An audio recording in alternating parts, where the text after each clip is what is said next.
চটকদার এমন বিজ্ঞাপনে সয়লাভ সামাজিক যোগাযোগ মাধ্যম। অল্প পুঁজিতে কয়েক গুণ লাভ, মুহূর্তে হওয়া যাবে লাখপতি। অনলাইন জুয়ার এসব লোভনীয় ফাঁদে হরহামেশে পা দিচ্ছে শত শত মানুষ। ঠিক এভাবেই দ্রুত বড়লোক হবার ফাঁদে পা দিয়ে নিঃস্ব হয়েছেন ঠাকুরগাঁও সদরের আউলিয়াপুর গ্রামের তাপস রায়। সহায় সম্পদ হারিয়ে এখন কোনো রকমে দিন কাটছে তার পরিবারের। আমাদের ফ্যামিলিটাও অনেকটাই এটা থেকে ক্ষতিগ্রস্ত হয়েছে, সম্পদ অনেক নষ্ট হয়েছে। আর যেন এরকম কারণ না হয়। একটা খারাপ কাজ গেলে সকারে অশান্তি, তোমার বুঝেন না। তাপসের মতো অনলাইন বেটিংয়ে সবকিছু হারিয়েছেন আরও অনেকেই। অভিযোগ রয়েছে স্থানীয়ভাবে এসব বেটিং এজেন্টদের নিয়ন্ত্রণ করেন স্থানীয় এক রাজনীতিবিদ। এই বিষয়ে জানতে চাইলে রাজনৈতিক প্রতিহিংসার শিকার হচ্ছেন বলে দাবি করেন তিনি। মানে অনেক নষ্ট হয়ে যাচ্ছে। দেখেন যে টাকা ধরে 100 টাকা 200 টাকা পাচ্ছে, 200 টাকা ধরলে 300 টাকা পাচ্ছে। এবার আস্তে আস্তে লোভ দেয় এক সময় মানে 20,000 টাকা ধরে, 20,000 ধরে মানে 40,000 টাকা আশা করে।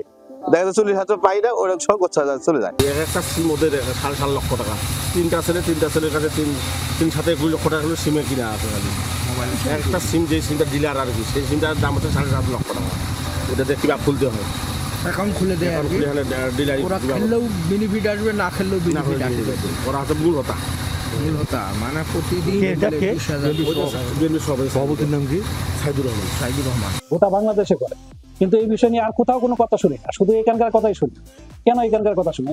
আমার কোনো নিজস্ব কোনো একদম ব্যক্তি তাদের নিজস্ব স্বার্থ হাসিল করার জন্য মানে এগুলো বক্তব্য বৃত্তি দিচ্ছে, তাদের স্বার্থ হাসিল করার জন্য কাউকে কালারিং করতেছে। আমরা রাজনীতি করি, স্বচ্ছভাবে রাজনীতি করি, আমার রাজনীতি কেরিয়ার আপনারা যাচাই করেন।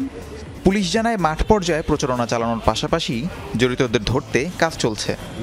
এই সমস্যাটি আমরা জেনেছি, আর এই বিষয়ে আমাদের স্পেশালি ডিবি টিম কাজ করছে।